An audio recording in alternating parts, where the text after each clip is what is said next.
He has spoken on the topics faith, family and freedom in Cuba, Belgium, Brazil, Congo, UK and all over the USA to crowds from 14 to 40,000. International leadership speaker, trainer and coach. Author of Learn to Raw Leadership, Attitude Hack, Live a More Excellent Life, 5 Battle Strategies of a Victorious Warrior. 2021 President's Lifetime Achievement Award recipient. Founding partner of the John Maxwell team. Toastmaster International Speech Competition semi-finalist. Founder of Tell It Like It Is TV, ThatGuyRocks.com and ThatGuySpeaks.com. Creator of Story Power TV, Transforming Grace TV, and Leading Leaders Podcast. Producer of 4 TV programs and podcasts for Liftable TV and World Trumpet Television as well as multiple social media channels. Please help me welcome J Loren Norris.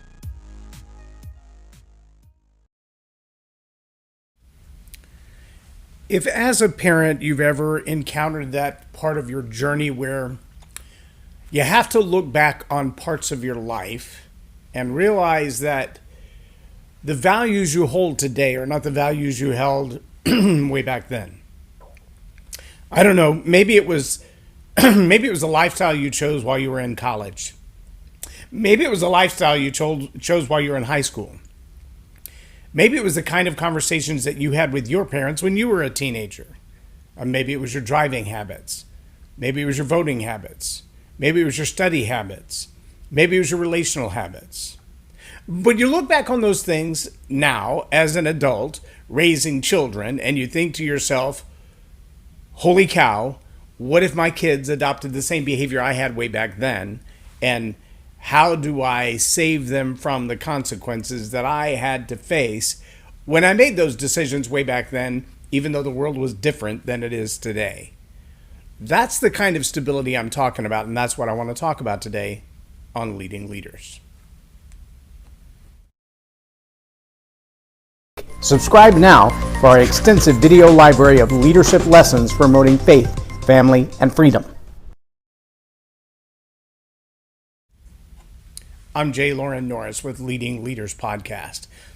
And I think we probably all, at one time or another, made really stupid decisions. I know I have. Maybe I'm the only one. I highly doubt it, though.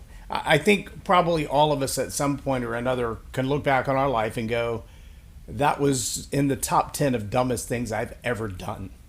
Friends that I chose, places that I went, things that I did. I tell a story sometimes called Growing Up Redneck. And I remember a particular night that a couple of friends of mine, they were older than me by a few years. They actually graduated some with and some ahead of my sister. But I was hanging out with these guys, the guys that I'd gone deer hunting, guys that I'd baled hay with, guys that I'd been out in the middle of the pasture at 2 o'clock in the morning for God knows what reason with, doing things that we shouldn't be doing, hunting rabbits while they were drinking and I was standing up in the back of the truck. Yeah, genius ideas. On one particular night, I think it was probably 1 in the morning on a Thursday night. So I had school the next day, even though they were both graduated. And we decided we were going to go to Dallas from Central Texas. And about 30 minutes into the trip, I kept telling them, I think we're headed the wrong way. I think we're headed the wrong way. And they're like, no, we're on the right highway. And I said, maybe we're on the right highway, but we're headed the wrong direction. I know, because the signs keep saying we're getting closer to the other town than we are to where we need to be going. And they said, no, we're going to be fine. Well, about an hour into that trip, they acknowledged we were going the wrong way. So we decided to turn around and head back. Now it's close to 2 o'clock in the morning, and it's going to be way too late for me to get any sleep to get to class. By the time I get home, it's going to be at least 3:30. It's going to be really hard to get any rest. So as we turned around, the driver says, I'm going to just take us both home. And the other guy says, well, at least let me have some fun along the way. I'm going to hit the next road sign with a beer bottle. He climbs halfway out the window, gets his belt buckle lined up at the window. It's a swing and a miss. 3 or 4 times it's a swing and a miss. Finally, he tells the driver, get closer to the side of the road. We're past the bumps on the side of the road now. We have 2 tires in the grass. We are so close to the edge of the road that where the bar ditch has to take a break for a driveway, we would go up and over that. You could feel it every time. We get closer and closer and closer to the road sign. Finally, he reaches out a swing and realizes he's not just going to hit the sign with the bottle. No, he's going to hit the sign with his shoulder, and it yanks him out of the truck. Now, I didn't tell you, our driver, he's got a vision problem. He's looking to the left in order to see straight. He has no peripheral vision behind him. I'm sitting in the middle, and I watch the passenger fly out the window. And I'm yelling at the driver, we lost him, we lost him, we lost him. The driver doesn't get it. We probably drove 2 miles before he realized what I was trying to say. Of course, we made a U-turn in the middle of the highway and went back to get him, and he was a little bit angry. But see, those are the kinds of stories that when I tell, my boys laugh their fool heads off, as they should, because told right, that's a hilarious story. But here's what I don't want. I don't want them to imitate it. I don't want them to do what I did when I was a kid. I don't want them to hang out with people who are going to hang out the window at 2 a.m. and try to hit roadsides with beer bottles. That's not a good idea. There is no good idea in that. 2 a.m, beer bottles, driving down the highway, when you should be in bed sleeping because you got class the next day. See, all of those are add-ons to an add-on of a bad idea. And as a dad, I now realize how stupid that idea was. Now I know my boys are still going to do crazy, stupid stuff. I know my girls are going to get into relationships that they have no business being a part of. I know that my grandchildren are probably going to follow in some of the same footsteps.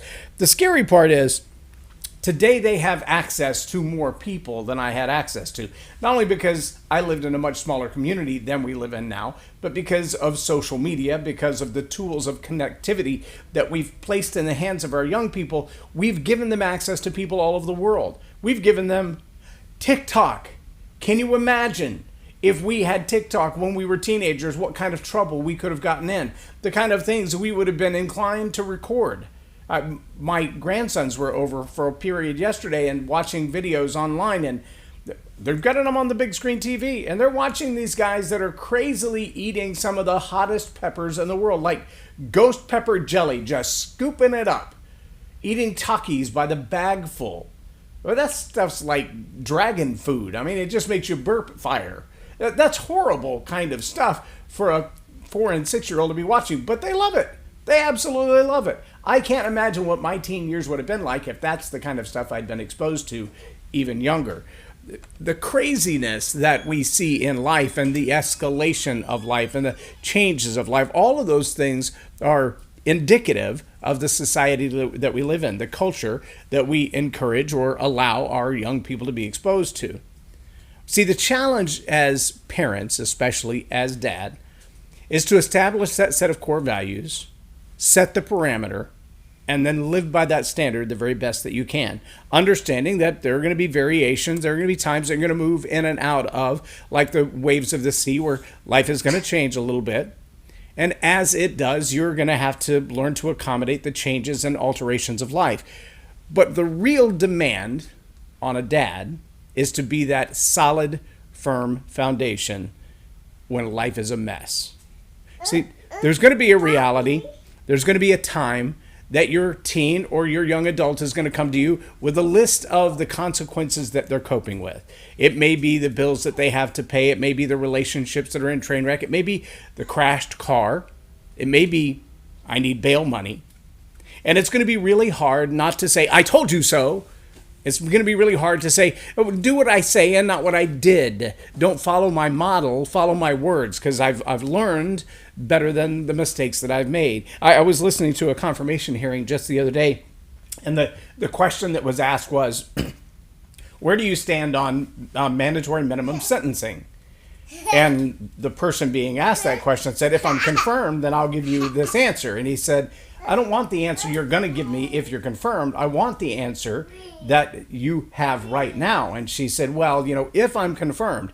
He said, in 2013, you wrote this, and he read the letter to her. And she said, well, times have changed. I have changed. I'm a different person than I was. He said, so what you're telling me right now is that you have changed your opinion of mandatory minimum sentences, which back then you didn't support at all. In fact, you said there was no such thing as a good time for them. And she said, well, if I'm confirmed then. And he said, no, I want to know, where's your opinion now? Has your opinion changed from what it was till today? She said, I can't answer that question. Sorry, I have an intruder in my studio while I'm live today, and she's changing the things on my mixer. So if my audio just went crazy, don't be at all surprised. Welcome to life in the real world. When a commissioner is asked, what is your position today? How has it changed from yesterday? That's no different than a parent being asked, will you bail me out of jail for doing something stupid that you didn't even go to jail for when you did exactly the same thing? How will you as a parent cope with the changes and the challenges in our society? Things that maybe everybody got away with back then. I remember 13, 14 years old driving the hay truck. But today, if you were 13 or 14 years old behind the wheel, there are only a limited number of places in the world you wouldn't get a ticket or get your car impounded for not having the proper insurance and licenses and blah, blah, blah, blah, blah. The world is a different place. And as things have changed, all of these things have changed. The expectations on dads are to be that stability, to be that one who says directly, don't do what I did, because what I did wasn't right. I didn't know it then. There was nobody to restrain me then, but I know now, and it's not a good idea. So don't do what I did. Here's a better way to do it. Here's the right idea. It's also, though, to be dad in that moment is to have that stability to say, I have grace for you even when the decisions that you make are bad. I'm willing to acknowledge that you're going to make stupid mistakes just like I did. And it's not the end of the world. And it's not the end of our relationship. And I'm not going to cut you out of my life and write you off because you made a bad mistake, because you made a decision that maybe I would have made then, or maybe I would have looked at when, wow, I think I would have been smarter. I like to think I would have been smarter than that, but I may not have been. Still, the demand comes for dad. Can you stand your ground? Can you recognize that we're all human, we're all going to make mistakes, we're all going to be able to look back on our life and go, wow, I wish I hadn't done that? And can you, as dad, say, I'm going to lead you in a better way. I'm going to stand my ground firmly on what I know to be right now, given the experiences and the knowledge and the mistakes that I've made, the consequences that I've faced, and I'm going to journey through these things. And as we journey together, I'm going to give you the best advice that I can. I'm going to give you a way to get around the problems. I'm going to give you hope and a solution for what you're facing. But I'm also going to encourage you to not make the same decisions. See, that's the expectation of a dad. That's the role of dad as life goes forward. As a leader, part of your role in an organization, in a family, I don't care how many people you lead, 2, 10, or 10,000, part of your role is the stability to stay. Yeah, we're probably going to make mistakes. Yeah, we're probably going to have some bad consequences. Yeah, we're probably going to have to pay the price for foolish decisions that we made. But that's okay. We're going to get through it. And even though it's going to be challenging and trying and testing on our relationships, it's not going to be the end of the world. And we are going to find a way to get through it. So let's do that, and let's do it together. That's the role of dad. That's the role of good leadership. And I challenge you to hold that position firmly, even when life throws curveballs at you. Trust me, they're coming. Like a toddler in your studio in a live recording, they're coming. How will you handle them? That's the question. Can you be firm? Can you stand your ground? Can you continue to do your job as dad and as leader through the turmoils of life without losing your cool? It's up to you. I'm J Loren Norris with Leading Leaders Podcast for Tell It Like It Is TV. Have a blessed day.